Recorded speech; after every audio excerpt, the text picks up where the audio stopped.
Step one, getting started, the interview. So first off, assure the person you are helping that everything they tell you is confidential. I think we mentioned this before, but it is so important that they feel that they're in a safe place. Yeah. So in your notes, ask them these questions and write them down. Who are the members of their family? Were they adopted or brought up by anyone other than their parents? Yep. Their parents divorced or remarried? Yep. Like, did they have a stepfather or stepmother? Mother, yeah. Did their parents or caregivers have drug, alcohol, or mental health issues? Yeah. Are they divorced and remarried? Yeah. Do they have drug, alcohol, or mental health issues themselves? Yeah. So ask these questions and just get them to share a bit of their life for the time that you have. Yeah. Maybe for 5 or 10 minutes, just get them to share what they've gone through, why they've even come there. Yes. And just to write those things down and just highlight on your notes the things that the Holy Spirit shows you that you need to return to get Yes. them to forgive. Yeah. Now, the point D there on the divorce and remarriage, the reason we've included that one is because if someone has got divorced, chances are they do have some unforgiveness and issues with their past partner or partners. So just visit that place and just make sure that they have forgiven. Okay, so to complete step one, you've completed the interview with them and now you're thinking, how can I start with this person? Now there's 3 options here. And the reason there's 3 options is that people come to you for different reasons. Now, the very first option we're going to deal with is the person that comes to you and says, I've got anxiety, I've got fear, I've got depression, I have an anger issue.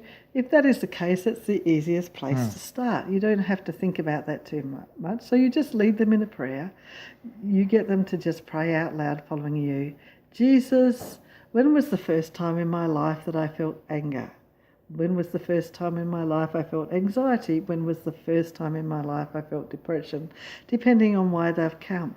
And then when Jesus shows them what that first situation was, from what they tell you, you need to then just pick out the person they need to forgive and take them through the rest of that forgiveness prayer from step 2 to step 4. And then, if necessarily, that's all you need to do.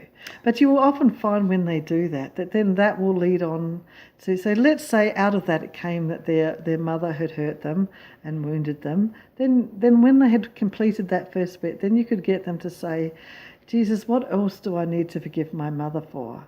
And then you can go on from there. And I would recommend that if you really want to be thorough, don't just stop at that one person for that thing. If you have to, yes, but then they usually probably need to deal with their other family members as well. That would give them a much more thorough session. But if you want to keep it limited, maybe you're in a ministry situation in your church or somewhere and you only have half an hour, you're having a cup of coffee with someone, just stick to the actual reason why they have come. And that would also be something similar to maybe this next session. You maybe have a more limited time. You just want to deal with an issue that the Holy Spirit seems to be trying to bring up. So this person is a person that doesn't maybe even know what the problem is, but they just feel that there's something inside of them that's not quite right. And this you can just get them to pray out loud and say, Jesus, who do I need to forgive and for what? And then from there, lead them through the forgiveness prayer according to whatever the Holy Spirit shows them as to who that person is and what they need to forgive them for. So that's very simple. But we would recommend, and most people we would do more this on, we'd listen to their story, their interview, and then we would just start with their father. And then just get them to ask that question from Jesus, what do I need to forgive my dad for? And as soon as he shows them that, you just get them to go through the forgiveness prayer.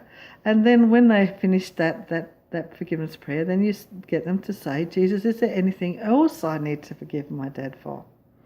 And then just keep going. And if there's nothing else that they need to forgive their dad for, when you get to that point, then go on to mum.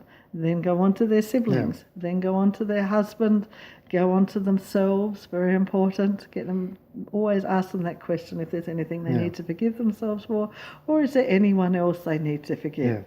And that will pretty much will cover so many issues that that will be definitely a longer session. Don't do that if you don't have a lot of time. But if you really want to help someone who you know has got problems, that would be the way to go. Yeah. And if you get stuck, say you've asked Jesus, when was the first time in my life I felt anger, and they don't get anything, then don't panic. Just move on to something different. You know, move on to, well, let's see what your father has done, and I ask, is there anything I need to forgive my father for? Just move along. Don't make a big problem out of it. Because sometimes people sometimes people don't know that they've heard from God, and it may not be a very big thing. You might just have to say to them, did you get anything at all? Like, just anything. Just tell me anything that popped into your head, because people don't realise that God is speaking to them and it's something that just pops into their head. Now, I'm not saying that everything that pops into a head comes from God, but you've got to believe in this situation it is, because one thing we forgot to tell you before you actually start praying is actually just pray in the Spirit and ask the Holy Spirit to come and help. He will help. He will be there for you. And He will actually, give them the things that they need to hear. And, as Ian said, if it doesn't matter if they don't hear anything, let's say you say, is there anything I need to forgive my dad for? And they get absolutely nothing. Well, fine. The Holy Spirit is not telling them anything they need to worry about. That He wants to deal with at the moment. It doesn't mean they don't have anything. It just means that maybe God knows they're not ready to deal with that thing yet. So just, keep moving. Just keep moving. Just keep moving. And if you get totally stuck, well, then you can just pray over them and just let them go, and ask the person who's praying for you, do they have anything? Because often God will be speaking to them, and they will be able to point you in the right direction and go, I just heard this word. Well, I remember one situation where we were sort of stuck and weren't getting anywhere, and I just got a picture of a dog running down a field. And Jane was the one that was ministering, but I got this picture and I said to Jane, I just got a picture of a dog running down a field. And the person we were ministering to, they said, how did you know? And we said, what? And they said, well, I had a dog and I'd take them out to this field and we would spend many hours of wonderful times together.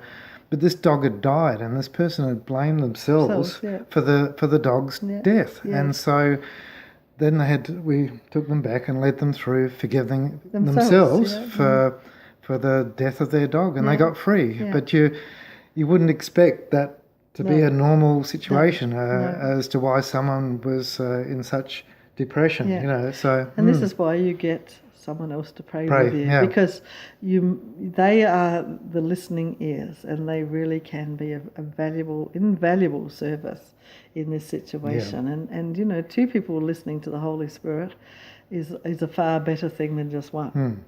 Okay. So just remember that. Don't panic. If you don't know what to do, just try another tack, and just go on to someone else that they might need to forgive, or just say, Jesus, is there anyone else I need to forgive? Or just get them, particularly, don't forget to get them to say, do I need to forgive myself for anything? Because that is often a very invaluable key, isn't it? Yeah, that's right. Okay, so next.